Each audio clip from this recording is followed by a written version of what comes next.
thing is always to give thanks to our Lord and Savior Jesus Christ for giving us a life and health and strength. Allow us to do what we do on a daily basis. Thank y'all for being out here this morning. We appreciate you all being interested enough to be out here and be involved in the process, because that's what this is all about. Let's just get right into this, folks.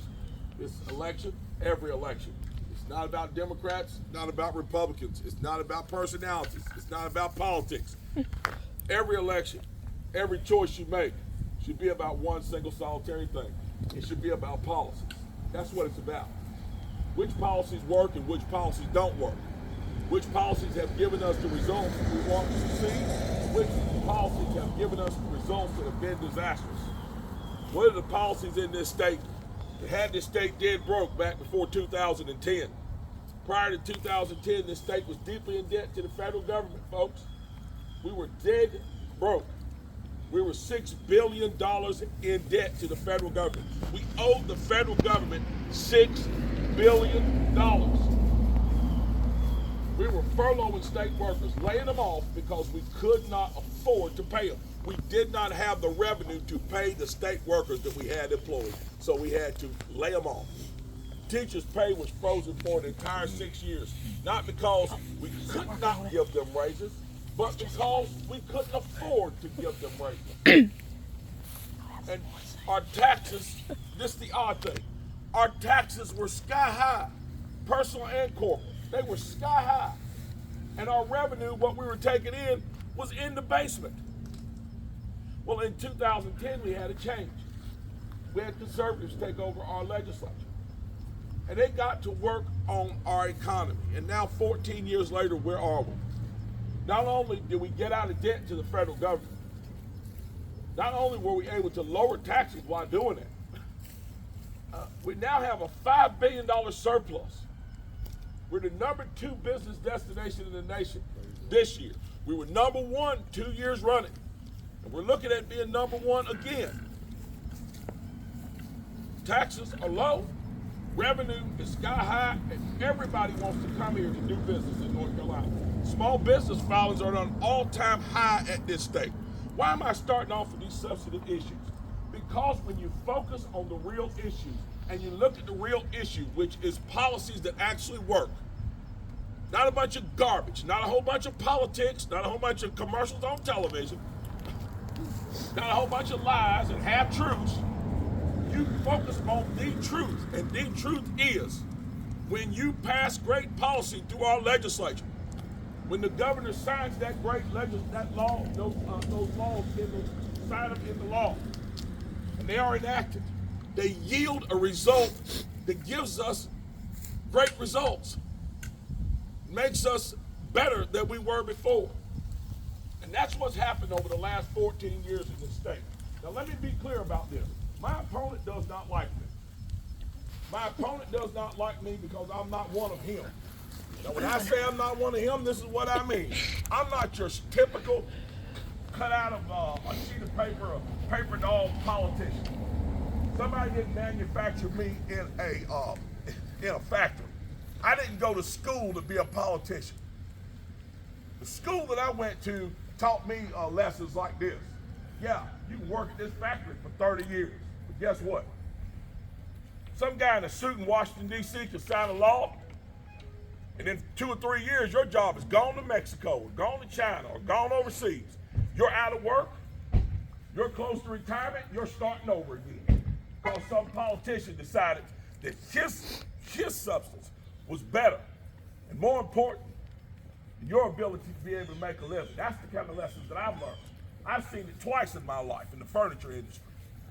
I drive by it every day when I go through Thomasville, when I go through High Point, when I go through Canton up in the mountains with the paper factory.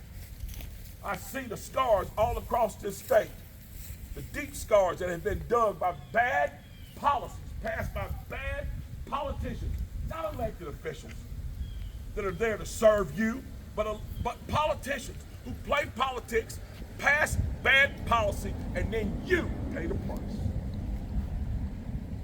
You don't have to look at this thing as one side or the other.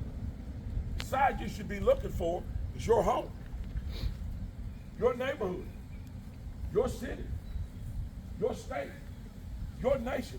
That's the side you need to look at. When you look at that side, you need to figure out who it is that's actually on your side. Who's going to do the things to help you be successful?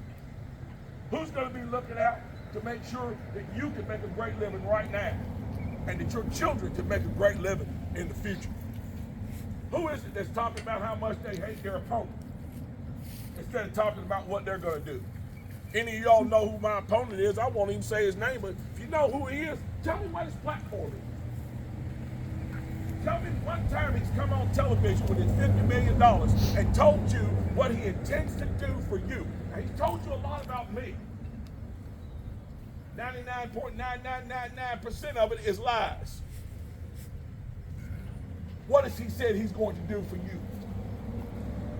He spent $50 million telling you absolutely nothing. Zero about what his plans are. Make your life better, your children's life better, your grandchildren's life better, or the state better. And I can tell you why he's done it. Because he hasn't done it as an elected official. It's got nothing to do with his personality.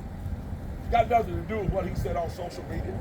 It's got everything to do with what he did, your time, on your dime, as an elected official. Those bad times prior to 2010 when this state was dead broke, guess who was in the legislature? My opponent was in the legislature. Sitting right there with his buddies, and they had total control of the governor's mansion, the House, and the Senate. And they were passing policies that had this state broke. Dead broke. He's the Attorney General now. He's supposed to be the top cop of the state. He's supposed to be doing such a great job. Where's the great job that he's doing? Rapes are up 61%, folks. Violent crime is through the roof. Fentanyl deaths are spiraling out of control still, even after he sued the drug companies. He sued the drug companies, but has he done anything about the drug dealers? They're still right here in this community plying their wares. I like to say the proof is in the pudding, folks, but the proof is not in the pudding. The proof is in the key word here, the policies. Which one of them work? And which one of them don't work? Who is it that's on the ballot that is championing the policies that work? I can tell you right now what my platform is. I've said it so much I can probably say it in my sleep or say it backwards. It's real simple, folks. My platform comes down to one thing. It's our economy. Because that's always the number one issue is the economy. And why is it the economy? It's the economy because our economy is built on 5 pillars. And those 5 pillars are public safety, public education, health care, infrastructure, and housing. Why are those the 5 pillars of an economy? Because nobody wants to live in a place where you can't find a decent, affordable place to live. Nobody wants to live in a place where you don't have water, roads, sewer, internet connection. Nobody wants to live in a place where you can't see a doctor or go to the emergency room. Nobody wants to go to a place where you can't get educated or educate your children. And nobody wants to live in a place where you can't be safe. Now, who is it that appoints the people that are over those things in this state? That would be the governor. The governor appoints the person to the Department of Public Safety. The governor appoints the people, to the state school board. The governor appoints the person to DHHS, Department of Health and Human Services. It's the governor that appoints people to agencies like DOT and DEQ. And those agencies, to a large extent, determine the success of our infrastructure and the health of our housing industry. The governor plays a crucial role in making sure those agencies are healthy. When I say healthy, I mean this. Those great people that work inside those agencies, those so-called state workers, I met them. I met a great number of them. And I know that they believe this, and I believe this. Their leadership should be letting this trickle down to them and letting them live this out. A simple premise. And the premise is this. They don't work for the state of North Carolina. They work for the people of North Carolina. That's right. The people of North Carolina are their customers. You are our customers when it comes to these state agencies. We should have your best interest at heart. Should we let you break the rules? No. The guardrails should be up, and the guardrails should keep people safe, and make sure employees are paid fairly, and make sure we are protecting the environment and following the rules. But the guardrails should never be turned into barriers. All too often, that's what happens in state government. I'm bound and determined to make sure that doesn't happen. We need to have a state that's helping our folks able to grow. Notice what I said? I didn't say we need a state government that needs to grow. I said we need to have a government that will allow our people to grow, because you are the people who will build this economy, not the government. Will we build some of the roads? Yes. Will we provide some crucial things? Yes. But the real energy and drive to build this economy is standing right here in front of you. It's your friends, it's your neighbors, all the great people across the state. The only thing the government needs to do is give you what we need to give you per our Constitution, and then guess what we need to do? We need to get out of the way and let you do it. We don't need to tax you to death. We don't need to regulate you to death. You know how to run your business best. You know how to keep your employees safe. You need a governor that has confidence in you, not a governor that thinks they need to tell you every single solitary move to make, because trust me, those answers are not in Raleigh. Those answers lie with you. And we need to do some fixing with our education system, folks. People always say, well, we don't spend enough money on public education. Really? Our state budget is $33.1 billion. Of the $33.1 billion in total revenue that we take in, we spend 61% on public education. 61%. And statistically speaking, our children can't read on a grade level, K through 12. That's an F. That's failure for the state of North Carolina. And the failure does not go to our teachers. It's not their fault. They didn't create the system that they're working in. As a matter of fact, they are struggling in the system that has been created, that they are working in. They're not paid well, they're not respected, they're not protected. They're taking money out of their checks, out of their small checks, to buy stuff we should have already provided for. When I say struggling, I mean they're struggling. Not just to maintain control in the classroom and maintain safety in the classroom. They're struggling to make ends meet. Now, just how ridiculous is that? How ridiculous is that? You got elected officials, governors, and you got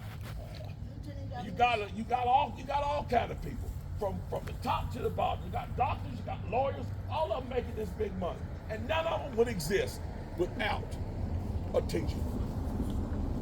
The very first thing we need to do is get into our education system, and we need to clean it up. We need to get rid of all the bureaucrats that are not adding any value to the classroom. Their salaries need to go straight into teachers' pay. We need to find every piece of waste we're currently doing in education and move that directly into teacher pay until teachers are paid what they deserve. Teachers should be at the top, not at the bottom. We've got to stop trampling them and leaving them behind. And we intend to do that.